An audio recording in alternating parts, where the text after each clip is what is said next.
ጤና ይስጥልን ተመልካቾቻችን እንደምን አላችሁ? ፋና ጤና ተጀምሯል። የዛሬው ፋና ጤና ትኩረት የምናደርገው ቆሽት ህመም ላይ ነው። በአጠቃላይ ቆሽት ማለት ምን ማለት ነው?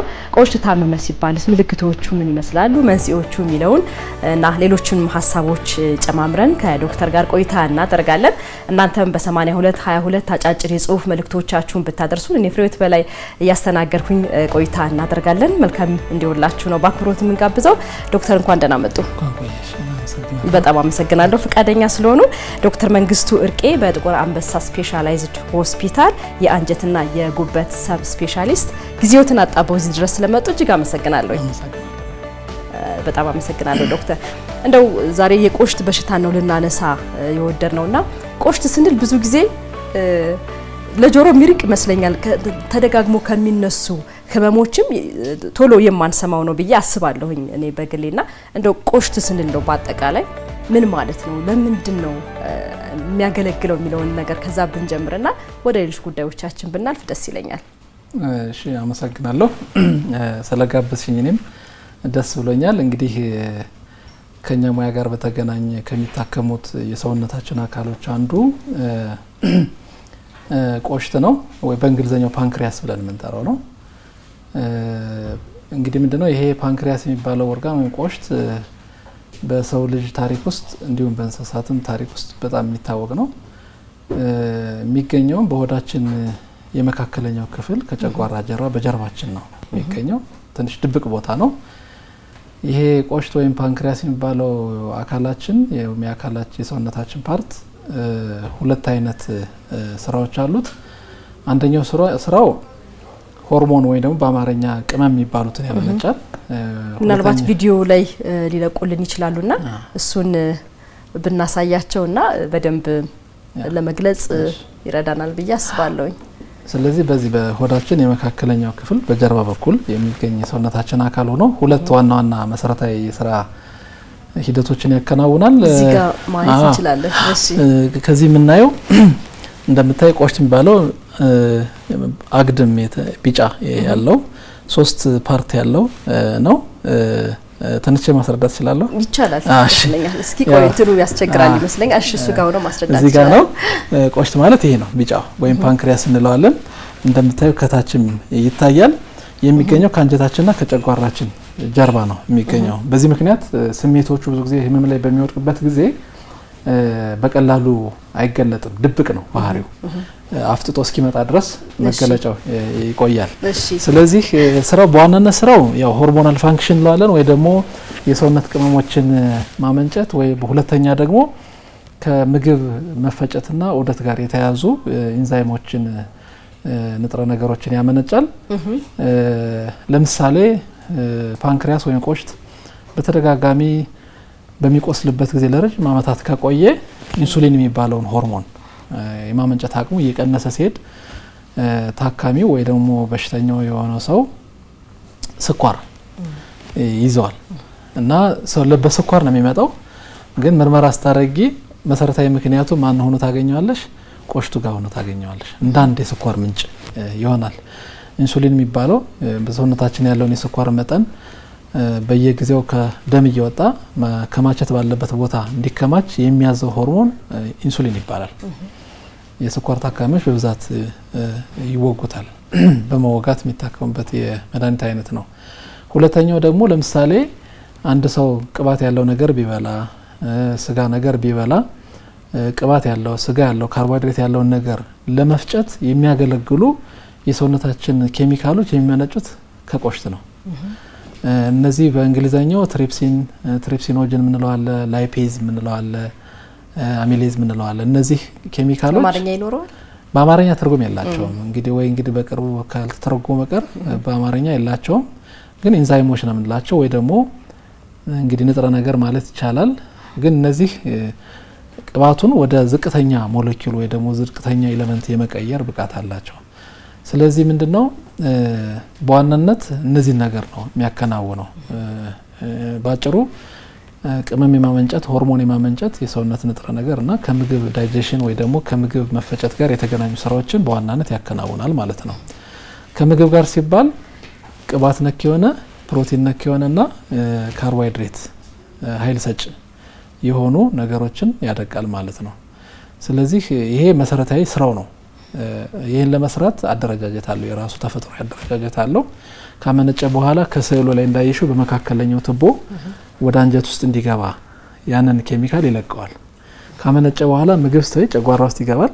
ከጨጓራ ወደ አንጀት ሊገባ ሲል ምግቡ ከማን ጋር ይገናኛል? ቆሽታችን ካመነጨው ፈሳሽ ጋር ይደባለቅና ዳይጀሽኑ እየተፋጠነ ወደ አንጀት ይወርዳል ማለት ነው። ይህን ይመስላል። መልካም። እንደው ቆሽት ታመመ የምንለው ምን ሲሆን ነው? ወይም ቆሽትን ሊያሳምሙ የሚችሉ ነገሮች ምንድን ናቸው? ቆሽት እንግዲህ ያው ምልሽ ብዙ አይነት ህመሞች አሉ። በጣም ትልቅ ቶፒክ ነው ማለት ላይክ ቆሽት በኢንፌክሽን ምክንያት ሊታመም ይችላል። በጉዳት አንድ ሰው ለምሳሌ የመኪና አደጋ ደርሶት ቢገጭ ሆዱ ላይ ጉዳት ቢደርስበት ሊቀጠቀጥ ይችላል። አልኮል በመጠጣት ብዛት ሊቆስል ይችላል። ቅባት ከመጠን በላይ በመውሰድ ሊቆስል ይችላል። ሰዎች ከገደብ ያለፈው ውፍረት ሲኖራቸው ሊቆስል ይችላል። መድኃኒቶች ያላግባብ አንዳንድ መድኃኒቶች ቆሽትን ሊያቆስሉ ይችላሉ። ይሄ የተለያዩ ምክንያቶቹ ናቸው። ለምሳሌ ደግሞ ከእድሜ ጋር በተገናኘ እጢ ሊያበቅል ይችላል። እጢ ሲያበቅል የቱቦዎቹን መንገድ ስለሚዘጋ ያጢ እንደፈለገ የሚያመነጨው ነገር ካልተዘዋወረ ፕሬዠር ቢውልድ ስለሚያደርግ እዛ ግፊት ስለሚኖር እንዳለ የቆሽቱን አካል ወደ ቁስለት ይመራዋል። ስለዚህ አንዱ መገለጫው እጢ ትንሽ እጢ ኑሮ ግን መገለጫው ግን በቆሽት ቁስለት ሊሆን ይችላል። ይሄ ነው በአብዛኛው እኛ ሀገር የምናያቸው እድሜያቸው በገፋ ሰዎች እጢ ያበቅላል። መገለጫው ወይ በህመም ወይ በአይን ቢጫ በመሆን ወይንም ደግሞ ኪሎ በመቀነስ ክብደት ማለት ነው። የክብደት መጠን በጣም ከምግብ አወሳሰድ ጋር ባልተገናኘ መልኩ የሚቀነስ ሰፋ ያለ የኪሎ መጠን መቀነስ፣ እንደገና ደግሞ ለይቶ ቅባት ነክ ነገሮችን ወይ ፕሮቲን የሆኑ ነገሮችን መቋቋም አለመቻል። ምግብ ስትመገቢ ማለት መቋቋም አለመቻል ማለት ዳይጀስት አይሆንም ወይ ደግሞ አይፈጭም ወይ ደግሞ ከሰውነት ጋር በቀላሉ አይዋሃድም እና ምን ይሆናልኝ በጊዜ ሂደት የቆየ በሽታ ከሆነ ኢቭን ምግቡ በደንብ ወደ ሰውነት ሳይዋሃድ ፋቱ እንዳለ ከአይነ ምድር ጋር ሊወጣ ይችላል እና አይነ ምድር ጋር ሲወጣ የሽንት ቤት መጠቀሚያ ፓን ወይ ፖፖ ላይ እንደ ውሃ ይንሳፈፋል። ኖርማሊ አንድ ሰው አይነ ምድር መንሳፈፍ የለበትም። ምክንያቱም ሶሊድ ነገር ስለሆነ ከውሃና ከሶሊዱ የሚከብደው ሶሊዱ ነው እንዳለ ያ አይነ ምድሩ መዝቀጥ አለበት ወደታች። ግን ከቆሽት ጋር በተገናኘ በተለይ ከ6 ወር በላይ የቆየ የቆሽት ችግር ሲኖርና የምግብ መፈጨት ሂደት ስርዓት መስተጓጎል ሲገጥም ዳይጀሽኑ ሲዛባ እንዳለ ቅባቱም ፕሮቲኑ ምን ይሆናል ከአይነ ምድር ጋር ይወጣል እና አንዱ ለተማሪዎቻችንም ስናስተምር እኛም ስንማር ያጋ ፍሎቲንግ ስቱል እንለዋለን። ልክ ሽንት ቤት ላይ ፍሎት ማድረግ ማለት ነው። እንደዛ ታያለሽ። ከዛ ውጭ ያው በብዛት ስለ ቆሽት ሲወራ ብዙ ሰው ውስጥ አቴንሽን ውስጥ ወይ ደግሞ ምልከታ ውስጥ የሚገባው በአጣዳፊ የሚከሰተው ነው። እሱ ፓንክሪያታይትስ እንለዋለን ወይ ደግሞ የፓንክሪያስ ቁስለት የሚባለው ነው።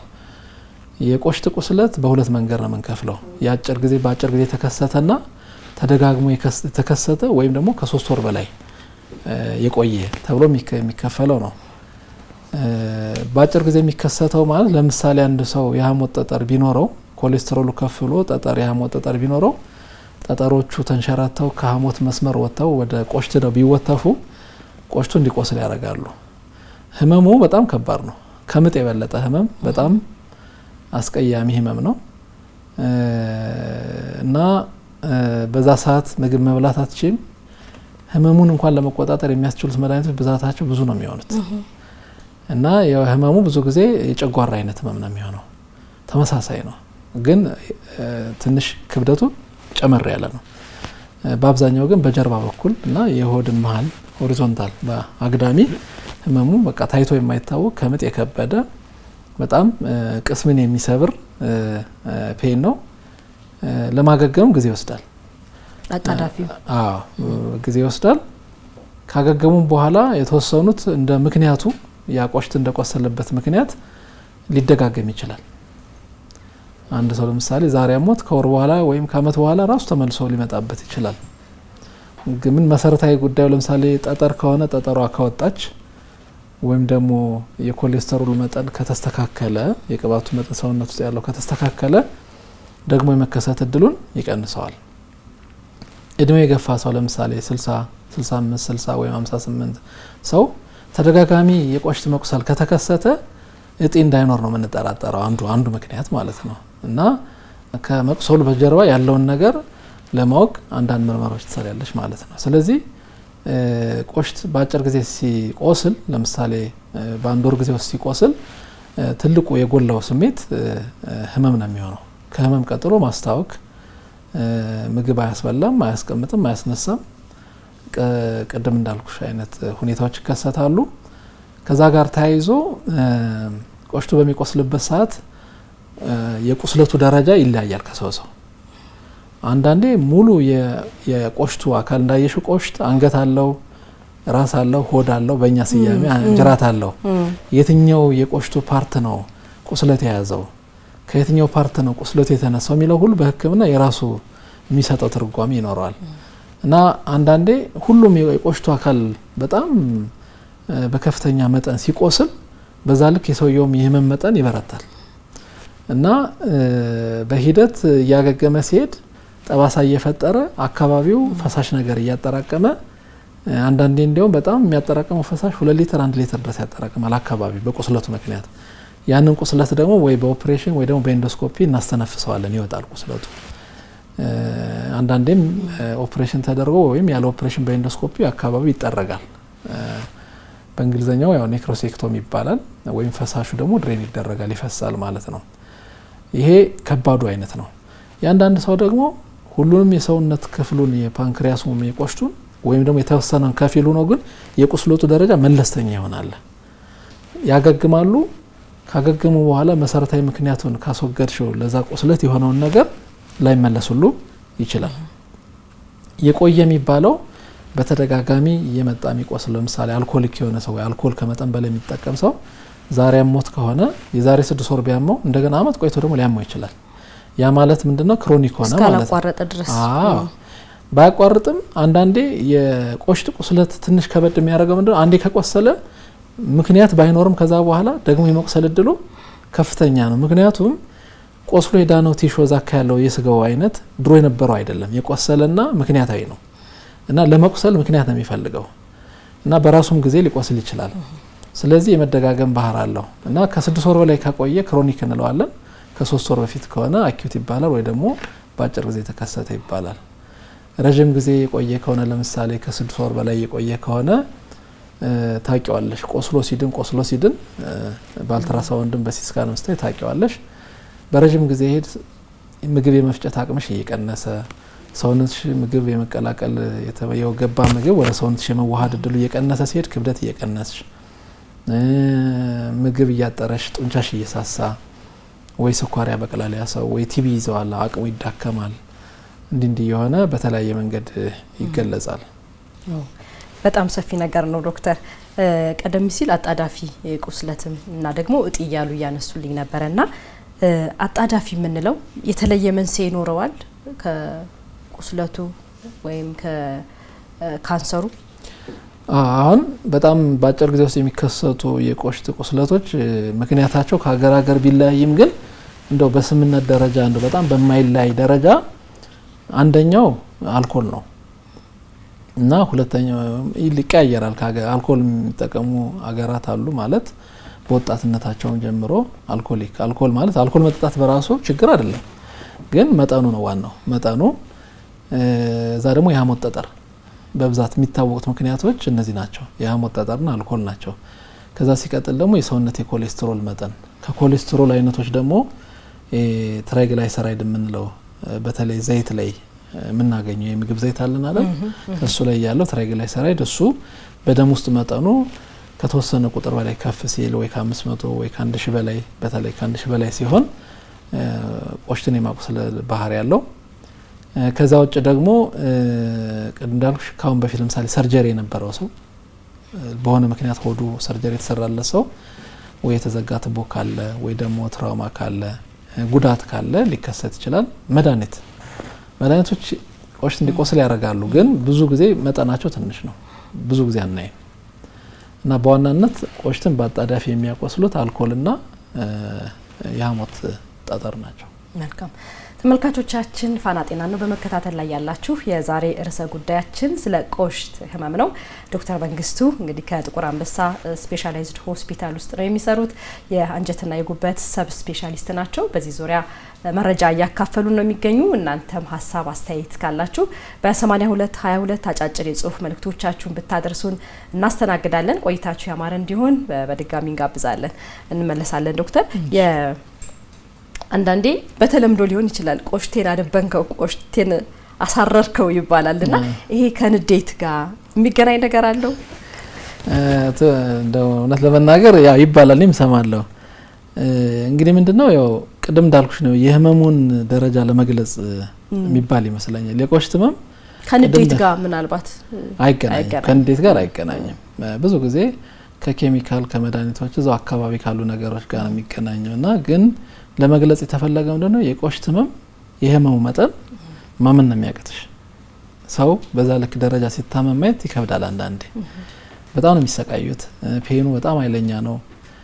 ባንዴ መከሰቱ ሳይሆን ተመላላሽ መሆኑ ነው የሚጨንቀው። አሁን በቅርብ ያከምኳቸው አንዳንድ ታካሚዎች ወጣቶች አልኮል የጠጡ ካልቸራችንም እየተቀየረ ነው።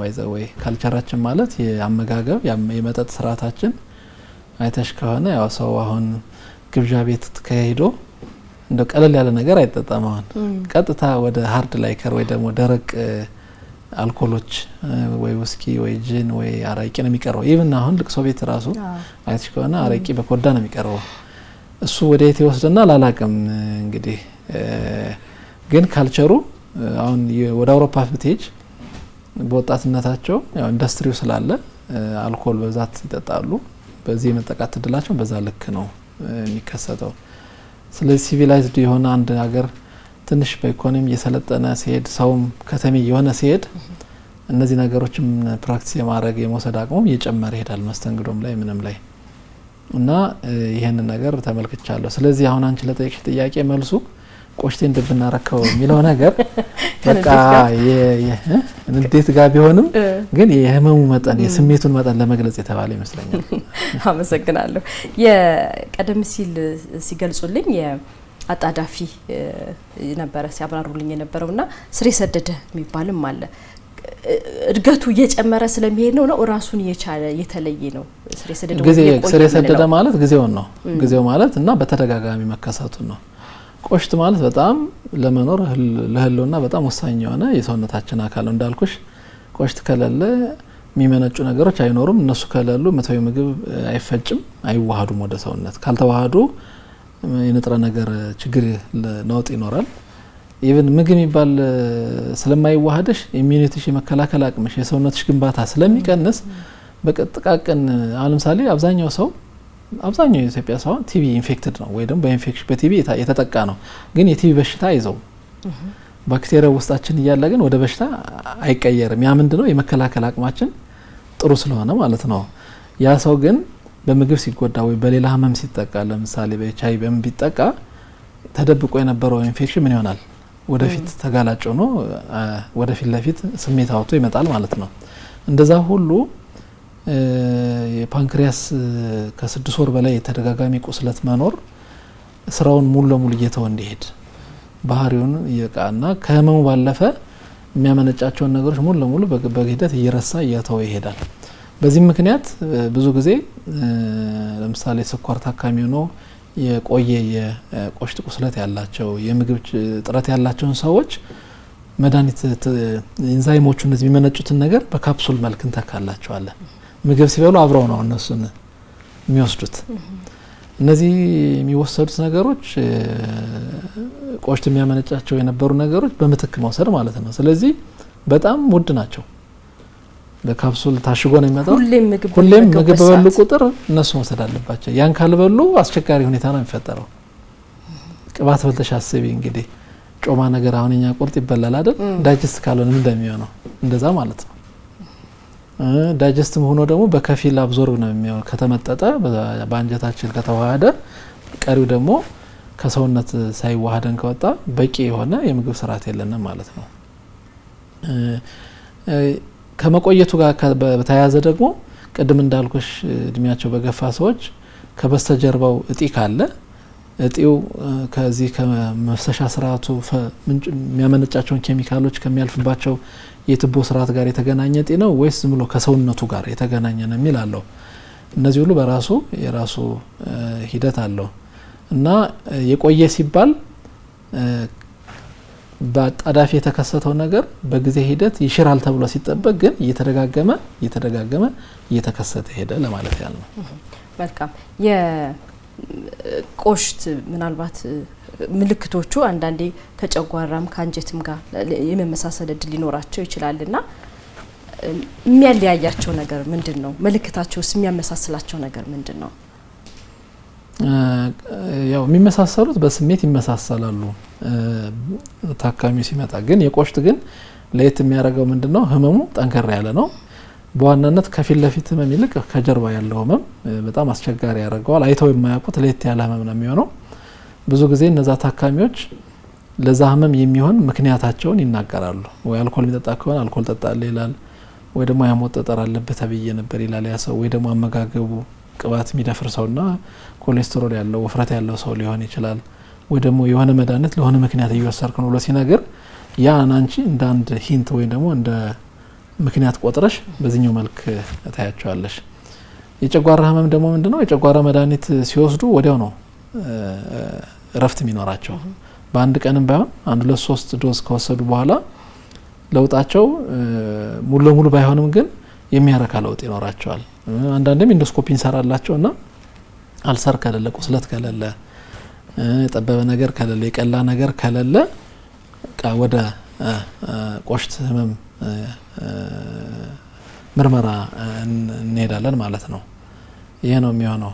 ከዛ ውጭ ግን ምንድነው እንዳልሽው ስሜታቸው ተመሳሳይ ከመሆኑ የተነሳ አንዳንድ ሰው ጨጓራ ነው እያለ የጨጓራ መድኃኒት ይወስዳል በራሱ፣ ወይ ደግሞ የሆነ የህክምና ቦታ ሄዶ ጨጓራ ስለሚመስል ጨጓራ ነው ተብሎ በጨጓራ መልክ ትሪት የተደረገ ትንሽ ቆይተው ሲመጡ ወደ ክሮኒክ ፎርም ተቀይሮ ሊመጡ ይችላሉ። በዛ ሰዓት በምርመራ ልታገኙ ትችላለሽ። እንደዛ ነው የሚሆነው። ለአልትራሳውንድ የሚከብድ ይመስለኛል ቀደም ሲል ሲያሳዩኝ ስለነበረና እንደው ጤንነቱን በቀላሉ አሁን የሚታወቅ ያው በአልትራሳውንድ ነው ብዙ ጊዜ ብዙ ሰው ምርመራ የሚያደርገው። በምንድነው የቆሽት መታመም የሚረጋገጠው? በምን አይነት ምርመራ ነው? እሱ ያው ዓለም አቀፍ የሆነ ስታንዳርድ አለው።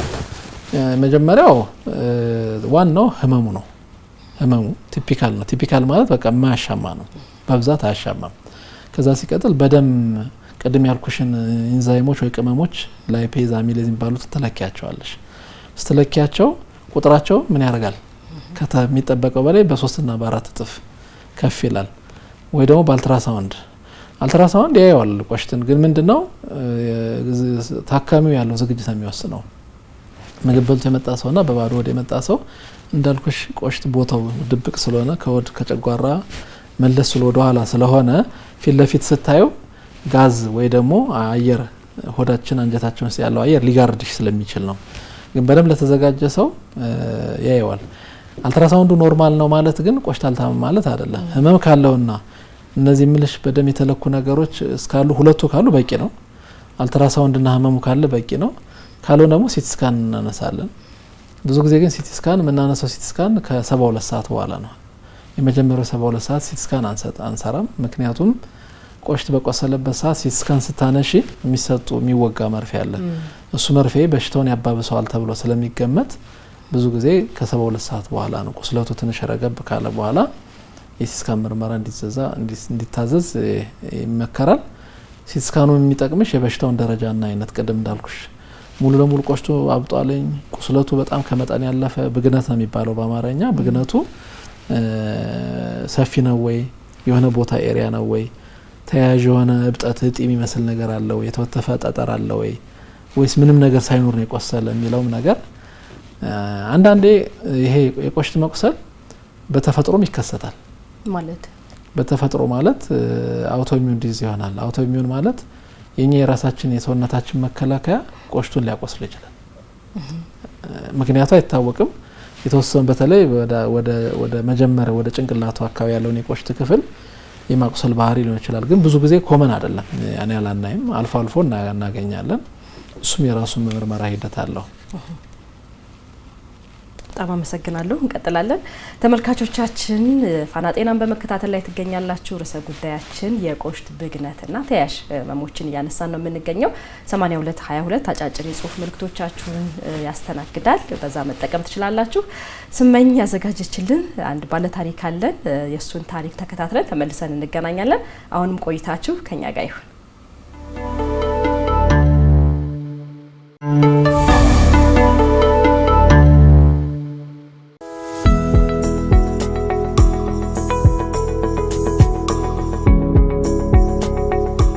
ተመልካቾቻችን ፋና ጤናን እየተመለከታችሁ ትገኛላችሁ። አሁን ደግሞ ከቆሽት ህመም ታካሚ ጋር ቆይታ አደርጋለሁኝ።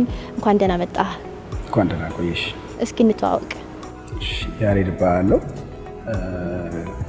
ከ2 ዓመት በፊት በቆሽት ህመም የመጀመሪያ ህመሜን ከ2 ዓመት በፊት ታምሜ ነበር። በዚህ 2 ዓመት ውስጥ 1-2 ጊዜ ህክምና አድርጌያለሁ። በዚህ ህመም ውስጥ እንደው ህመሙ ሲጀምርህ መነሻው ምን ነበረ? መነሻውን ብዙ አልተረዳሁትም ነበር። የሆነ ወቅት ላይ ከፍተኛ የሆነ ስሜት ሲሰማኝ ወደ ህክምና ማዕከል ሲሄድ የቆሽት ህመም እንደሆነ ነው የተገለጸልኝ እና ከዛ በኋላ ነው ያወቅኩት። በ2 ዓመት ውስጥ 1-2 ጊዜ ህክምና አድርጌያለሁ። ምን ሊሆን ይችላል ብለህ ገምተህ ነበረ? እኔ ብዙ ጊዜ ከዛ በፊት የጨጓራ ህመም ነው ብዬ አስቤ ነበር። ምክንያቱም እዚህ ሆዴ አካባቢ ጋር ስለሆነ ስሜቱ የነበረኝ የጨጓራ ህመም ይሆናል ብዬ ነው ገምቼ ነበርና ከዛ በፊትም ዝም ብዬ የተለያዩ መድኃኒቶች የጨጓራ መድኃኒቶች ወስድ ነበር። ከሄድኩኝ በኋላ ግን ጨጓራ ሳይሆን የፓንክሪያስ ወይ ቆሽት በሽታ እንደሆነ የተነገረኝ። ያው ከ2 ዓመት በፊት ነው እንደጀመረ የነገርከንና የህክምና ክትትልህ ምን ይመስላል? የህክምና ክትትሌ ጥሩ ነበር። የተለያዩ ቦታዎች ላይ ነበር፣ ሁለቱም ቦታ የተለያየ ቦታ ነበር ህክምና ያደረኩት። በመጀመሪያ ሰሞን ላይ ትንሽ ከፍተኛ ህመም ስለነበረው ለሳምንታት ለ1 ሳምንት ያክል ምናምን ከመጠጥም ከምግብም ከልክለውኝ ያው ፍሉዶች እየሰጡኝ ማስታገሻዎች እየሰጡኝ ነው የቆየው። ህክምና ይደረገልኝ እንደዛ ነው። መነሻ ምክንያቱ ምንድነው አሉህና አንተ በምን ምክንያት ነው እኔ ላይ ይሄ ህመም የተከሰተው ብለህ ታስባለህ? እኔ ላይ የተከሰተው ያው እነሱ ሲነግሩኝ በሐሞት ጠጠር ወይ ደግሞ በአልኮል በመጠጦች ይነሳል ነበር ያሉኝና በእኔ ላይ እንኳን ያገኙት ነገር ያው በመጠጥ በአልኮል የተነሱ ነገሮች ናቸው ቢሆኑት እና በአልኮል ነው እኔ የተነሳው ብዬ አስባለሁ። ደግሞም ነው። በዚህ ህመም የከፈልከው ዋጋም እስቲ ንገረን፣ ብዙ ሰዎች እንዲማሩበት። አዎ ከፍተኛ ዋጋ ይከፈላል። አንድ ስቃዩም ከባድ ነው። ይሄ ራሱ ዋጋ የሚያስከፍል ነው። ሁለተኛ ዙሪያሽ ላይ ያሉ ሰዎችን፣ ቤተሰቦችሽን፣ ጓደኞችሽን ራሱ በሚያዩሽ ሰዓት የሚሰማቸው ስሜት ህመሙንም ስለማይረዱት ከፍተኛ ስቃይ አለው። ከህክምናው በፊት የነበረህን ህመም ታስታውሰዋለህና ህክምናውን ካደረክ በኋላ ያለው ለውጥስ ምን ይመስላል? በጣም ከፍተኛ ለውጥ ነው ያለው። ህክምናውን ከማድረግ በፊት ራስሽን መቆጣጠር ሁሉ እስኪከብደኝ ድረስ ነው ስሜቱ የነበረውና የማስመለስ ስሜት አለው፣ ከፍተኛ ሙቀት አለው፣ የማላብ ስሜት አለው። እዚህ ሆዳችን አካባቢ ላይ ውጋትና የተለያዩ በቃ መቆጣጠር የማትችሉ ስሜቶች አሉና በጣም ከፍተኛ ፔን ያለው። ከዛ በኋላ ከኢመርጀንሲ ነው አልጋ ከያዝኩኝ በኋላ ደግሞ ክትትል ሳደርግ ከጀርባሽ ከፍተኛ የጀርባ ህመም አለው ነው ከዚህ ወደ ኋላ ስለሚሄድ ከፍተኛ ህመም አለው እና እሱን ህክምና ሳደርግ ክትትል ሳደርግ ፍጹም ለውጥ ነው ያለው። ከዛ በኋላ በጣም ለውጥ አለው። እያደረ ሁሉ የተለያየ ለውጥ ነው የሚኖረው ራሱ። አሁን ምን አይነት ጥንቃቄዎችን ታደርጋለህ በህይወትህ ላይ? ስፖርት በመስራት ሊሆን ይችላል፣ የተለያዩ ነገሮችን በማድረግ አንተ እንዴት ነው ራስህን እየጠበቅ ያለኸው? አዎ መጀመሪያ አንድ በቃ የተከለከልሽውን ነገር ማስወገድ ነው። መነሻ የሆነሽን ነገር ማስወገድ ነውና አንድ ከዛ ነገር ላይ መውጣት ነው። አስወግጄዋለሁ ብዬ አምናለሁና ሁለተኛ ነገር ደግሞ ያው አመጋገብ ስርዓቶችን ማስተካከል ነው። ከፍተኛውን ቅባት ነገሮችን አለመጠቀም፣ እነሱ ነገሮችን ቀንሻለሁ፣ ያው ተያያዥነት ስለሚኖረው ማለት ነው። ከዛ በኋላ ያው አንዳንድ እንቅስቃሴዎች እያደረኩ ያው ውሎሽንም እያስተካከልሽ ላይፍ ስታይሉም እየተቀየረ ሲመጣ በሽታውን ለመንከባከብ መነሻው ስለሚታወቅ ተመልሶ እንዳይመጣ ማድረጉ በጣም ቀላል ነው። አንተ ከከፈልከው ዋጋ በመነሳት ሌሎች ሰዎች ቢጠነቀቁ የምትለው ሀሳብ ካለ? አንድ ህመም ወይ አንድ በሽታ ምክንያት ይኖረዋል። ከዛ መነሻ ምክንያትሽን ካወቅሽው ከዛ ነገር ያን ነገር ማስወገድ የሚከብዱ ነገሮች ሊኖሩ ይችላሉ። ቶሎ ለማስወገድ ላይቻል ይችላል። ግን በጊዜ ሂደት ብዙ ነገሮችን ማስወገድ በቃ ማለት መነሻ የሆነ የህመማችን ምክንያት የሆነውን ነገር ማስወገድ ምንም የሚያቀት ነገር ከጤና በላይ ምንም ነገር ስለሌለ የምንኖረው ጤና ሲኖረን ስለሆነ በቃ ምክንያቶቻችንን ማስወገድ ነውና እኔም አሁን ብዙ የከበዱኝ ነገሮች ይኖራሉ በህይወቴ ውስጥ ግልጽ የሆነ ነገር ነውና እነሱን ነገሮች መታገልና ድንገት እንኳን የሚያቅተን ነገሮች ሲኖር ውሏችንን መቀየር፣ ላይፍ ስታይላችንን መቀየር። አሁን ለምሳሌ እኔ ምክንያት ራሴ ምሳሌ አድርጌ ባቀርብልሽ እኔ መነሻ የአልኮል ከሆነ ዙሪያሽ ላይ ያለውን ነገር ማስተካከል ነው እና ከዛ ነገር የምትርቂበትን ነገር ማስተካከል ነው። ስትኖሪ ስለሆነ ሁሉ ነገር የሚኖረውና ምክንያቶቻችንን ከተረዳን ከዛ ነገር መቆጠቡ የተሻለ ነው ብዬ አስባለሁ። መልካም፣ እናመሰግናለን። በጣም እናመሰግናለን። ተመልካቾቻችን ከቆሽት ህመም ታካሚ ጋር ያደረግነው ቆይታ ይህን ይመስላል። ወደ ስቱዲዮ ልመልሳችሁና ፍሬህይወት በላይ ከባለሙያ ጋር እያደረገች ያለውን ቆይታ እንድትከታተሉ ጋብዛለሁ።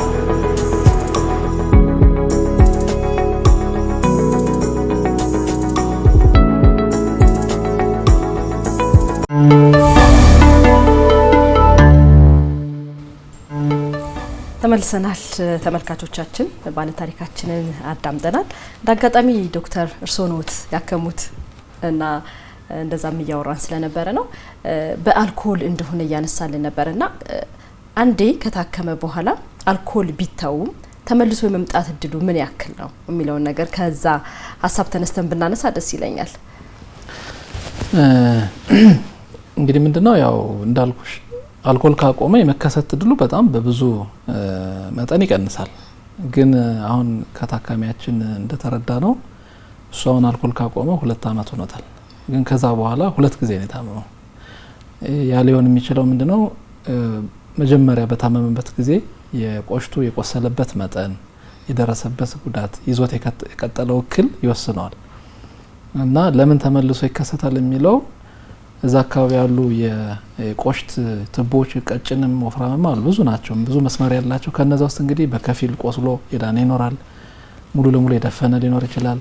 ስለዚህ ቆሽቱ እንደገና ገግሞ ስራውን ሲጀምር እነዛን ትቦች መጠቀም ሲፈልግ እንደገና ፕሬሸር ምን ያደርጋል ቢውልድ ያደርጋል ወይ ደግሞ ፕሬሸር ዴቨሎፕ ሲያደርግ እንደገና ወደ መቁሰል ሊሄድ ይችላል እና አንዳንዴ ደግሞ እንዳለ ያ የነበረው ቆሽት 100% በጠባሳት ተተክቶ ታገኘዋለሽ።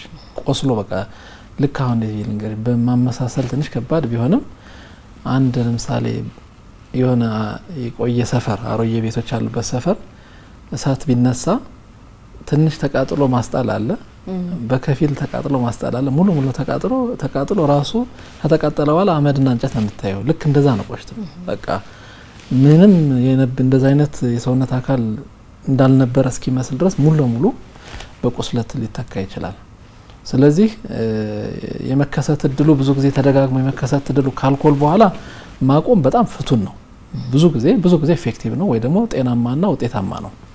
ግን ደግሞ አይከሰትም ብሎ ለመናገር ትንሽ ይከብዳል። ምክንያቱም እንዳየሽው በታካሚያችን አሁን የተከሰተው ነገር ካቆመ በኋላ ስለሆነ ማለት ነው። የሚከሰተው ተደጋግሞ የሚከሰተው ብዙ ጊዜ ጥቃቅን የሆኑ መጠነኛ የሆኑ የሐሞት ጠጠሮች ባልትራሳውንድም አንዳንዴ አትለያቸውም፣ ሄደው የሚወተፍበትን ቦታ አታዩም። ወይ ደግሞ በጣም ካቅም በላይ አንዳንድ ቤተሰብ ለምሳሌ በዘር የሚተላለፍ የኮሌስትሮል ከፍታ አለ።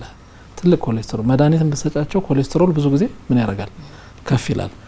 እንደዛ አይነት በዘር የኮሌስትሮል ክምችት ያለባቸው ሰዎች በመድኃኒትን መቆጣጠር ካልቻልሽ ተመልሶ የመከሰት እድሉ ከፍተኛ ነው። መድኃኒት ያልታወቀ መድኃኒት የሚወስድ ሰው ያበሻ መድኃኒት ሙሉ ብሏል ሊሆን ይችላል፣ ምን ሊሆን ይችላል። ከዛ ውጭ ቅድም ተደጋግሞ የሚከሰት ደግሞ ቅድም እንዳልኩ ተደጋግሞ ከተከሰተ ብዙ ሲሪየስ ምን ሆነው እጢ ወይም ካንሰር እንዳይኖር ተሎ ምርመራ እንዲያደርጉ እንመክራለን። በቃ የሚደጋገም ከሆነ እየገፋ ፔኑ የሚደጋገም ከሆነ እንደዛ እናደርግና ካልኮል በኋላ ከቆመ በኋላ የመደገም እድሉ ቢኖርም ግን በጣም በብዙ መጠን ይቀንሳል። ባጭሩ ዘላቂ ፈውስ ይኖረዋል? ዘላቂ ፈውስ የለውም። አንዴ ከቆሰለ መጀመሪያ ቆስሎ በዳነበት ሂደት ነው የሚወሰነው። ለምሳሌ አንዳንድ ሰው መጀመሪያ ሲቆስል መጠነኛ ቆስለት ወይም በእንግሊዝኛው ማይልድ የምንለው ሆኖ ምክንያቱ ታውቆ ምክንያቱ ከተወገደ ከዛ በኋላ ኦልሞስት ዘላቂ ፈውስ ሊባል የሚችል ሂደት ሊኖር ይችላል። መካከለኛና ከፍተኛ ቁስለት ኑሮት ቆሽቶ ምክንያቱ ቢወገድም ባይወገድም የመከሰት እድሉ ከፍተኛ ነው፣ ግን በተወሰነ ደረጃ ይቀንሳል ምክንያቱን ካወቅሽው። ምክንያቱም የማይታወቅ ከሆነ ግን በማንኛውም ሰዓት የመከሰት እድሉ እንደተጠበቀ ነው የሚሆነው። ከተመልካቾቻችን የመጣ ጥያቄ አለ። በ0988 ጀምሮ በ54 የሚያበቃ ነው። ጀርባዬና ሆዴ መሀለኛው ክፍል ላይ በጣም ያመኛልና ከቆሽት ህመም ጋር ይገናኛል ወይ? ቅድም እንዳልነው ያው የጨጓራ ህመምና የቆሽት ህመም ይመሳሰላል። ግን ምንድነው ብዙ ጊዜ የጨጓራ ህመም አጠቃላይ ሂደቱን ወይ ኮርሱን ስትመለከቸው ብዙ ጊዜ መጠነኛና መካከለኛ ህመም ነው የሚኖረው። ምግብ እንደተበላ ነው የሚያመው። ቃር ይኖራቸዋል፣ ማስከሳት ይኖራቸዋል። ምግብ ሲተው ደና ሊሆኑ ይችላሉ። የጨጓራ መድኃኒት ሲወስዱ ደና ለውጥ ሊኖራቸው ይችላሉ። ስለዚህ ቅድም ያልናቸው አልኮል የማይጠጣ ሰው፣ የሐሞት ጠጠር የሌለው ወፍረት የሌለ ሰው፣ የቅባት ክምችት የሌለው ሰው፣ የአበሻ መድኃኒት ወይም ማንኛውም የተገኘ መድኃኒት የማይወስድ ሰው ወይ ደግሞ ቅባትና ዘውትሮ የማይጠቀም ሰው ከሆነ እና ህመሙ መለስተኛ ከሆነ መጀመሪያ የጨጓራ ምርመራ ነው ማድረግ ያለበት። ግን ህመሙ ለየት ያለ ባህሪ ያለው አንዳንዴም ቅድም እንዳልኩሽ ነው ህመሙ በጣም ቅድም ታካሚው እንደገለጸው ማመን በሚያቀትሽ ሁኔታ ነው። ከባድ ነው፣ ከምጥም የባሰ ነው። በቃ ቅስም ነው የሚሰብረው። አከርካሪ ነው እዚህ መሀሉ ሆር ላይ እስከ አከርካሪ እስከ ጀርባችን ድረስ የሚሰማ ነው። መቀመጥም መተኛትም ጊዜ ፋታ አይሰጥም። በርግጥ ጨጓራም ቢሆን እንደዛ የሚሆንበት አጋጣሚ አለ። ያ የሚሆነው ግን ምንድነው ጨጓራ ሲበሳ በቁስለት በጉዳት ሲበሳ እንደዛ ሊያደርግ ይችላል። ግን ያ ብዙ ጊዜ የሚከሰት ነገር አይደለም። ስለዚህ መጀመሪያ የጨጓራ ህመም ቅድም እንዳልኩሽ ነው፣ ያስከሳል፣ ምግብ ይመርጣል። ሂደቱን ትገነዘቢዋለሽ። ከዛ ጋር በተገናኘ የምናየው። መልካም። ሌላም ጥያቄ አለን። በአንድም በሌላ መንገድ ነካክተውታል። ግን 0979 ጀምሮ በ60 የሚጨርስ ነው። የቆሽት ህመም በተደጋጋሚ የሚመጣ ከሆነ የመጨረሻው መፍትሄ ምን ሊሆን ይችላል? ቅድም እንዳልነው ነው። በተደጋጋሚ የሚመጣ ከሆነ በተቻለ መጠን መሰረታዊ ምክንያት ካለው ለማወቅ መጣር ነው። ቅድም እንዳልነው የሐኪሙ ፈንታ ነው የሚሆነው። ለምሳሌ ኮሌስትሮሉን እንለካለን። የሐሞት ጠጠር መኖር አለመኖር በተለያዩ የምርመራ ዘዴዎች ከአልትራሳውንድ ጀምሮ እስከ ሲቲ ስካን እስከ ኤምአርሲፒ የሚባል አለ። በደንብ ደጋግሞ ይታያል። ተጓዳኝ የሆኑ ጠጠር በምታይበትም ጊዜ እጢ መኖር አለመኖር አካባቢውን የዘጋ ነገር ያበጠ ነገር ካለ በጣም ጥርጥር ውስጥ የሚከት ነገር ካለ ታያለሽ። አልኮል የሚጠጣ ሲጃራ የሚያጨስ ከሆነ ታስቆሚያለሽ። ሌላው ሊሆን የሚችለው እነዚህ ናቸው መሰረታዊ ነገሮች። እነዚህን ካረጋገጥሽ በኋላና የሚመላለስ ከሆነ በእኛ በተለይ በአፍሪካ በትሮፒክስ ካንትሪ ትሮፒካል ካንትሪ በምንለው በዘር የሚተላለፍ የቆሽት ቁስለት ወይ ብግነት ችግር አለ። እሱ ግን በጣም ቁጥሩ ትንሽ ነው። ትሮፒካል ፓንክሪያታይቲስ ይባላል። በትሮፒካል ኤሪያ የሚገኙ ሀገሮች ላይ የሚታይ ነው። ምክንያቱ ምን እንደሆነ አይታወቅም። ከምግብ ማነስ ጋር ያያይዙታል፣ ማልኒትሪሽን ከሚሉት ጋር። ግን ደግሞ በዘር የሚተላለፍ ደግሞ አለ፣ ጄኔቲክ ፎርም ይባል። ይህ በደንብ በሳይንስ የታወቀ ነው። እነሱ እንግዲህ ሌላው ምክንያት አጣርተሽ ምክንያት ካጣሽ ነው ወደዛ የምትሄጂው። ብዙ ጊዜ አንሰራቸውም። የዘረመል ምርመራዎች እናካሄዳለን። ስፒንኳን ሙቴሽን ምናምን ይባላሉ። እነሱ ያው በዘር የመጣ ከሆነ ያው ጄኔቲክስ ሕክምና ብዙ አሁን የተስፋፋም አይደለም። ብዙም በዓለም አቀፍ ደረጃም ያን ያለ አጥጋቢ ነገር ያለው አይደለም። ስለዚህ ምንድነው የሚሆነው? በታመመ ቁጥር ታካሚው በጊዜ ይመጣል። በጣም ኢምፖርታንቱ በታመመ ሰዓት ተኝቶ ግሉኮስ ፈሳሽ መውሰዱ ነው። ቁስለቱን ይቀንሰዋል መጠኑ። ፔኑን መቆጣጠር በ24 ሰዓት እስከ 48 ሰዓት ባለው ጊዜ ውስጥ ቢያንስ ከ6 እስከ 8 ባግ የግሉኮስ ሶሉሽን መውሰድ አለበት። ቁስለቱን ያረግበዋል። ታካሚው ምንም አይነት ምግብ አይወስድም በዛ ሰዓት። ቢያንስ ያው ለቆሽት ስራ ታበጅበትም ማለት ነው። ኢንፌክሽን ካለ ኢንፌክሽኑን ታክም ያለሽ እና ቆሽት ደግሞ ትልቁ ችግሩ ምንድነው በጣም ከፍተኛ ብግነት ካለው ወይም ቁስለት ካለው በጎን ሌሎችንም የሰውነት አካሎች አብሮ ይዞ ፌል እንዲያደርጉ ያደርጋል። ለምሳሌ ምን ፈራው በጣም ከፍተኛ ብግነት ወይ ቁስለት የሚባለው ከቆሽቱ መቁሰል ጋር የትንፋሽ ማጠር፣ የእንኩላሊት መታወክ፣ የልብ መታወክ ይገጥማቸዋል። አንድ ሰው ቆሽት ይዞት ሳምባው ችግር ካመጣ እንኩላሊቱ በአግባቡ ካልሰራ የመትረፍ እድሉን ዝቅተኛ ያደርገዋል። ግን ቆሽቱ ቢቆስልም እንኩላሊቱ ጥሩ እስከሆነ ድረስ አተነፋፈሱ ኦክሲጅኑ ጥሩ እስከሆነ ድረስ ልቡ በትክክል እስከሰራ ድረስ የማገገም እድሉ ከፍተኛ ይሆናል። ስለዚህ የሕክምናው ድርሻ የሚሆነው ምንድነው ይህንን ነገር መቀነስ ነው እንጂ ፈጽሞ ከስር መሰረቱ ማስወገድ የሚቻለው በአጭር ጊዜ ሲከሰት መሰረታዊ ምክንያቱን ከነቀልሽ ብቻ ነው። አልኮል ከተወሽ፣ የሐሞት ጠጠር ካለ፣ ኮሌስትሮል በቤተሰብ ያለ ኮሌስትሮል ከሆነ የኮሌስትሮል መድኃኒቱን በክትትል በደንብ ክትትል እያደረጉ ቁጥጥር እንዲኖረው ማድረግ ነው የሚቻለው። መልካም። የሐሞት ጠጠር ላይ አሁን የሐሞት ጠጠር ከረጢቱ አብሮ ይወጣል እና መኖር ይቻላል። ቆሽት ቢወጣ መኖር ይቻላል? አይቻልም። ስለዚህ በቀዶ ሕክምና ማውጣት አይቻልም። ያው ፓንክሪያስ ነው የሚባለው። ያው የሌላ ሰው ፓንክሪያስ መውሰድ ይኖርብሻል። ያው እሱም ቢሆን ትንሽ ከባድ ስራ ነው። እንደ ሌላው ቀጥተኛ እንደ እንኩላሊት ምናምን አይደለም። ትንሽ ስራ የሚጠይቅና በጣም ከፍተኛ የሆነ ሕክምና ነው። ብዙም ጊዜም የማይሰራ ነው እንጂ የሐሞት ጠጠር የሐሞት ከረጢትና ቆሽት የሚወዳደሩ አይደሉም። የሐሞት ከረጢት ማለት ጉበት ለሰውነታችን የሚያስፈልጉ አንዳንድ መሰረታዊ ንጥረ ነገሮች የስራ ሂደቶች 70-80% በየቀኑ ነው የሚሰራው፣ ያመርታል። የሐሞት ከረጢቷ የተመረተውን ነገር ሪዘርቭ ወይ ደግሞ እንደ ስቶር ለማስቀመጥ የምታገለግለው እንጂ በራሷ ለመኖር ላለመኖር ብዙም እንትን የላትም፣ ወሳኝ አይደለችም። ስቶሬጅ ነው እሷ የሐሞት ከረጢቷ። ግን ምንድነው ጥቅም የላትም ማለት አይደለም። በጠቅላላው የራሱ እንትን አለው። ይሄኛው እኮ ፓንክሪያስ ማለት ወይ ደግሞ ቆሽት ማለት በቃ ምን ብዬ ልንገርሽ ሞተር ማለት ነው። ሰውነት ውስጥ ምግብ ካለ ያው መኖር አለበት። በህፃናት ላይ የመከሰት እድል ይኖረዋል? አለ በደንብ አለ። በህፃናት ላይ ምን ይሆናል መንስኤው? እንግዲህ በብዛት የሐሞት ጠጠር፣ ኮሌስትሮል ምናምን ከነሱ ጋር ላይከሰት ይችላል። ብዙ ጊዜ ግን ከምግብ እጥረት ጋር ማል ኒውትሪሽን ምንለው አለ አይደል ጋር በተገናኘና ከዘር ጋር በተገናኘ ጄኔቲክ ፎርም ነው በዛት የሚታየው።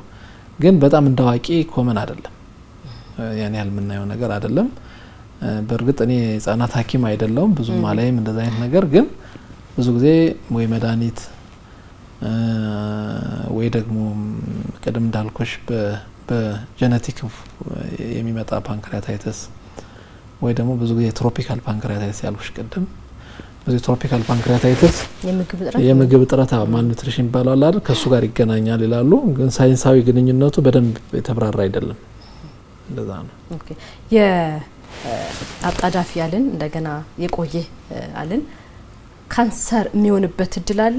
ደረጃዎቹ ናቸው እነዚህ ነው? ራሱን የቻለ ነው? ራሱን የቻለ ካንሰር አንዱ የቆሽት ብግነት መነሻ ሊሆን ይችላል ነው እንጂ በራሱ ቆሽት እንዲቆስል ሊያደርግ ይችላል ነው እንጂ ቆሽት ስለቆሰለ ወደ ካንሰር አይቀየርም። መሰረታዊ ስራውን ስለማይኖር እና ህመም ስላለው ነው እንጂ ብዙ ነገር የሚስተጓጎለው በራሱ ካንሰር አያመጣም። ግን በጣም ረጅም ጊዜ ቆሰለ ቆሽት ከሆነ ጠባሳ ሲፈጥር ከጠባሳው ላይ ካንሰር ሊነሳ ይችላል። ግን እሱ ብዙ ጊዜ ያን ያህል በጣም ኮመን አይደለም። ከጠባሳ ላይ ካንሰር የመነሳት እድል ብዙ አይኖረውም። እድል አለ ግን በጣም ኮመን አይደለም። ማለት እንደምትጠብቂው በጣም ብዙ ጊዜ የሚታይ ነገር አይደለም። በቃ ቆስሎ ይኖራሉ ሰዎቹ።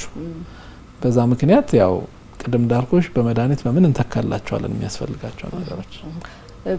ካንሰር ሲያዝስ ምናልባት ካንሰር ከተያዘ ተቆርጦ መውጣት የማይችል ከሆነ ምንድነው የሚሆነው? በጣም ከባድ ነው። የፓንክሪያስ ሰርጀሪ ከባድ ከሚባሉት ቁጥር 1 ከሚባሉት የሰርጀሪ አይነቶች የፓንክሪያስን ወይ ደግሞ የቆሽትን ሰርጀሪ መስራት ነው ለሐኪሞች። በተለይ ከጤና ከካንሰር ጋር የተገናኘ ሲሆን አካባቢው ድብቅ ቦታ ስለሆነ ያለ በፊት ለፊቱ ደም ስሮች ያልፋሉ፣ ሌሎች አካሎቻችን ጉረቤቱ ነው ይኖራሉና የተገናኘ ነው። ቦታው ድብቅ ቦታ ነው ወይም ኮንፋይንድ የምንለው ነውና በሽታውን ስታገኙ በተወሰነ ደረጃ አድቫንስ አድርጎ ወይ ደግሞ ደረጃው ከፍሎ ስለምታገኙ በዛ ልክ የምትሰሪው ሰርጀሪና የህክምናው መጠን ትንሽ የተወሳሰበ ነው። ግን አርሊ ከሆነ በጣም አርሊ ከተገኘ ችግሩ ከርሊ ከተገኘ ለምሳሌ እዛ እንደምናየው ጅራቱ ላይ ከሆነ ጅራቱን በሰርጀሪ ቆርጣ ያወጡታል። ወገቡ ላይ ከሆነ ወገቡ ግን ስቲል ምንድነው ከኦፕሬሽን በኋላ አንዳንድ አብሮ ሊቀጥሉ የሚችሉ ችግሮች ሊኖሩ ይችላሉ። ለምሳሌ ያው አሁን ብዙ ጊዜ አንድ ሰርጀሪ ከተሰራለች በኋላ አካባቢው ያው በተለይ ካንሰር ከሆነ የተወሰነ አካልሽ ተቀንሶ እንደገና ሲሰፋ አቅጣጫው ቱቦ ይቀየራል፣ መጠኑ የፓንክሪያስ ወይ ቆሽት ይቀነሳል እና እንደ አዲስ ነው የሚሞክረው አዲስ ሞተር እንደመሞከር በይው እና ያ ነገር ለዛ ታካሚ አዲስ ነባራዊ ሁኔታ ነው የሚሆንበት እና ትንሽ አሉና ወጣት ማቃቸው ልጅ ኦፕሬሽን ያሰራንላቸው በቅርብ ጓደኞች ጋር ይሰሩላቸው አሉና ለማገገም 3 ወር ነው ያሰደባቸው። 3 ወር አልጋ ላይ ነበሩ። አንዳንዴ ያው ቱቦ ሊክ ያደርጋል ይፈሳል ወደ ሆድ ውስጥ የፓንክሪያሱ ቱቦ አንዳንዴ ኢንፌክሽን ሊቋጠርብሽ ይችላል ወይ ደግሞ የኬሚካል ውደቱ ሊዛባብሽ ይችላል። ምግብ ሲበሉ ላይስማማቸው ይችላል። ብዙ ነገር ነውና ግን ያ ሁሉ የሚወሰነው ኦፕሬሽን በሚሰራው ሐኪም የስኪል መጠን ነው የሚወሰነውና የበሽታው ደረጃ ነው የሚወሰነው። መልካም ተመልካቾቻችን ፋና ጤና ስለ ቆሽት ብግነት እና አጠቃላይ ተያያዥ ህመሞችና ህክምናው ምን ይመስላል የሚለውን ነገር ከዶክተር መንግስቱ ጋር ቆይታ እያደረግን ነው የምንገኘው። 8222 አጫጭር የጽሁፍ መልእክቶቻችሁን ለማስተናገድ ዝግጁ ነው።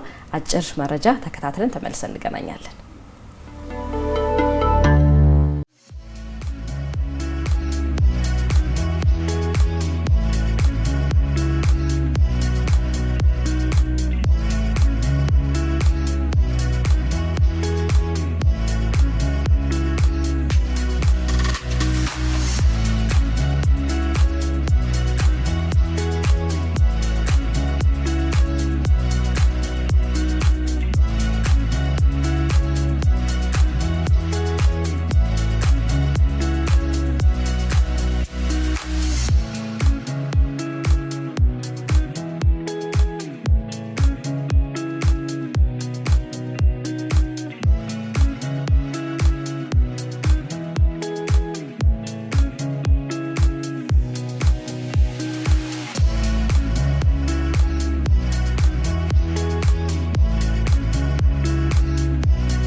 ከመረጃው ተመልሰናል ተመልካቾቻችን። አሁንም የአድማጭ ጥያቄ አለ። ዶክተር በ0971 ጀምሮ በ02 የሚጨርስ ነው ወገቤን በጣም ያመኛልና ከቆሽት ህመም ጋር የሚያገናኘው ነገር አለ ወይ? ያው ብዙ ጊዜ እኛ ሀገር የተለመደው የወገብ ህመም ያው ዲስክ መንሸራተት ወይ ደግሞ የአከርካሪያችን አክሲስ በተፈጥሮ ወይም ደግሞ በስራ ብዛት መዛባት ሊሆን ይችላል፣ ሊገናኝ ይችላል። ግን እንደው በጣም ያን ያህል የተገናኘ ነው ብሎ ለመናገር ይከብዳል። ብዙ ጊዜ ግን ያው ህመሙ ለየት ያለ ህመም ከሆነ የጀርባችን የመሀል አከርካሪ ክፍል መሀል አከርካሪ ክፍልና በፊት ለፊት ያለውን ለየት ያለ ህመም የሚደጋገም ከሆነ መታየት ይጠቅማል። ግን ቀጥተኛ ግንኙነት የለውም። ብዙ ጊዜ ግን ከቆሽት ብግነት በበለጠ ፔኑ በጣም እየቀጠለ የሚሄድ ከሆነ ቅድም እንዳልኩሽ ከቆሽት ጋር በተገናኘ ሊከሰቱ የሚችሉ እጢዎች እንዳሉና እንደሌሉ መታየት የሚጠቅመው። ብዙ ጊዜ ግን አናገኝም። ብዙ ጊዜ የወገብ ችግር የጡንቻ መሳሳብ ችግር ነው የሚመስለኝ። መልካም የቆሽት ነገር በአንድም በሌላ መንገድ ሰፋ አድርገን እያነሳ ነው ነበርና እንደ አጠቃላይ እንዴት ነው መጠንቀቅ እንችላለን ወይ? በጥንቃቄ ማለፍ የምንችለው ነገር ነው ወይ? እኔ እንደኔ እንትን እምነት ያው ቅድም እንዳልኩሽ ብዙዎቹ ምክንያቶች እንግዲህ በታዳጊ ሀገሮች ሳይሆን ባደጉ ሀገሮች እስከ 70 እስከ 80 አንዳንዴ እስከ 60% ምክንያቱ የሐሞት ጠጠርና አልኮል ነው ብለናል። ስለዚህ በምናውቀው ምክንያት ላይ ከሰራን ብዙ ነገር መቀነስ እንችላለን የሚል አቋም አለኝ። አሁን ብታይ ብዙ ጊዜ ይሄን ችግር የሚከሰተው ከተማ ላይ ከተማ ከአዲስ አበባ እንኳን ወጣ ብቲ ወደ ገጠራማ አዲስ አበባ ክፍል ወጣ ያልሽ ብትሄጂ የሰው የክብደቱ መጠን የውፍረቱ መጠን ምን እየሆነ ነው የሚሄደው? እየተስተካከለ ነው የሚሄደው። ያ ማለት ምንድነው? አመጋገባችን፣ ውሏችን ለምሳሌ የኛን የምግብ ሂደት ብትመለከች ምሳ፣ ቁርስ፣ ራት ዘይት ያልገባበት ነገር አንበላም አይደል?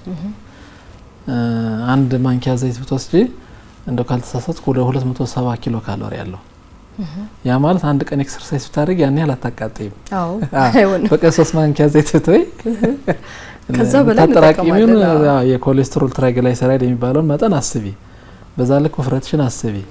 ስለዚህ የምግብ ካልቸራችን ተያያዥነት መቀየር አለበት ብለን እናምናለን። እና ምግብ ያው እሱ ሌላ ሂደት ቢሆነው ግን ያው ብዙ ጊዜ ኢንተረስቱ ስላለኝ እኔ ምግብ ያው የምትመገቢው ወደዛ ልመጣ ነው። ምግብ ስትመገቢ የምግብ ስርዓት ላይ 3 አይነት ነው። ወይ ታቁላየዋለሽ ወይ ደግሞ ምን ይባላል ኩኪንግ ይባላል በእንግሊዘኛው፣ ወይ ትቀቀየዋለሽ ቦይሊንግ ይባላል፣ ወይ ደግሞ ተጋግሪዋለሽ ቤኪንግ ይባላል። እነዚህ 3ቱን አይነት የምግብ አይነቶች ብታነጻጽሪያቸው ለጤና ለጀነራል ለጠቅላላ ጤንነት የሚጋገር ነገር ወደ ጤናማ ነው፣ እሳት አይገባውም። ለምሳሌ በኮባ ድሮ እናቶቻችን የውሃ ዳቦ ብለው ይጋገር፣ እሷም በጣም ጤናማ ነው። ከዛ ደግሞ ቦይል የተደረገ ነገር ስጋን ጠብሰሽ አቆላልተሽ ከምትበይው ቀቅለሽ ብትበይው ደግሞ የተሻለ ነው ለጤና የሚባለው። አንድ ምግብ ሲቁላላ አንደኛ ዘይት የሆነው ነገር ወደ ቅባት ነው የሚቀየረው። በሕክምና ዘይት ወደ ቅባት ይቀየራል። ማንኛውም ዘይት ወደ ቅባት ይቀየራል ኦቨር ኩክድ ሲሆን። ሁለተኛ ነገር ሁሉም ምግብ ላይ ዘይት የግድ መኖር የለበት። ሁለተኛ ደግሞ ምግብ አብሮ ከሚቆላላ ምግቡ ከወጣ በኋላ ቢጨመርስ ሊጣፍጥ ይችላል በሚለው ነው እንጂ ለጤና ከታሰበ ቴስቱ ነው ዋናው ችግር። ይሄ የራሴም ችግር ነው ባይዘው። እኔም እዚህ ተናግሬ ቤት ስገባ እድገቴም ስለሆነ ካልጣፈጠኝ ወደ ገፋ አድርጌ ነው ማስቀመጠው። ግን በተቻለ መጠን ሰው የምግብ ሲበላ በቃ አሁን ጥብስ አዘሽ በደንብ ተቆላልቶ ምናምን ጣትሽን እስኪቆረጥምሽ ድረስ ነው ታዩ። ግን ድፎ ዳቦ አቀረብልሽ አትበይው። ስለዚህ የሚያስታርቀን ሀሳብ ምንድነው? መጠኑን መቀነስ፣ በቀን ዘይት የሚደረግበትን ምግብ መወሰን፣ በቃ ቅባት ነገር ምን በላ ከሆነ በጎን ሌላ አትክልት ነገር እንዲኖር ማድረግ፣ ምግብን በጣም አለማቁላላት፣ በጣም አለማብሰል፣ ድስቱ እስኪጠቁር ድረስ ወይ ደግሞ ጣፋጭ እስኪሆን ድረስ ሁሌ እንደዛ ከለመር ያው እንደዛ ነውና ያ ምን ያመጣል? ውፍረት ያመጣል፣ ቦርጭ ያመጣል፣ ክብደትን ያመጣል፣ ኮሌስትሮል ይጨምራል። ይሄ የሚታወቅሽ መቼ እንደሆነ ሚድል ላይፍ ውስጥ ስትገቢ ነው። ከ30ዎቹ ወደ 40ዎቹ ከ40ዎቹ ወደ 50 ስትገቢ ምን አይነት የህይወት ኑሮ እንደነበረሽ ልክ እንደ ዶላር ኤክስቼንጅ ዋጋ እያስከፈለሽ የተመነዘረ ዋጋ እያስከፈለሽ ይሄዳልና ይሄ ሲባል ሰዎች አይብሉ አይጠጡ አይደለም፣ ግን ካልቸራችን በዛ መልክ የተሰራ ስለሆነ ሁሌ ስጋ ከመብላት አባዜ ቅባት የገባበት ከመስራት አባዜ መልመድ አለብን። ወይም ደግሞ እንግዲህ በአማርኛው አሸር ባሸር ማለት ነው። አሸር ባሸር ማለት በቃ ዘይት ያልበዛበት ብዙ ያልተቆላላ ምግብ በአብዛኛው እንደዛ ቢሆን ጥሩ ነው። መልካም፣ በጣም ነው የማመሰግነው ዶክተር። እንግዲህ እዚህ ድረስ መጥተው ይህንን የመሰለ መረጃ ስላካፈሉን እጅግ በጣም እናመሰግናለን። ያው የዶክተር ሰዓት በጣም ውድ ነው፣ ብዙ ሰው ሊያዩበት የሚችለውን ሰዓት እንደተሻማን እናምናለን። ግን ለስለትብብሮ እጅግ በጣም ነው የምናመሰግነው። ተመልካቾቻችን ፋና ጤና ዛሬ ስለ ቆሽት አጠቃላይ መረጃዎችን ለእናንተ ለማድረስ ሞክረናል። የተለያዩ ሀሳቦች፣ ጥያቄዎች መጥተው ነበረ፣ እንግዲህ ምላሽ አግኝተዋል። ሳምንት ደግሞ በሌላ ርዕሰ ጉዳይ ነው የምንጠብቃችሁ። ዛሬ ዶክተር መንግስቱ እርቄን ከጥቁር አንበሳ ስፔሻላይዝድ ሆስፒታል የአንጀትና የጉበት ሰብ ስፔሻሊስትን እዚህ ድረስ ጋብዘን መረጃዎችን አካፍለውልናል። ፍሬዎት በላይ ደግሞ ከመላው ስቱዲዮ ባለሙያዎች ጋር ከእናንተ ጋር ቆይታ አድርጌያለሁ። ስለነበረን ጊዜ እጅግ በጣም እናመሰግናለን። ሳምንት እንገናኝ። መልካም ጊዜ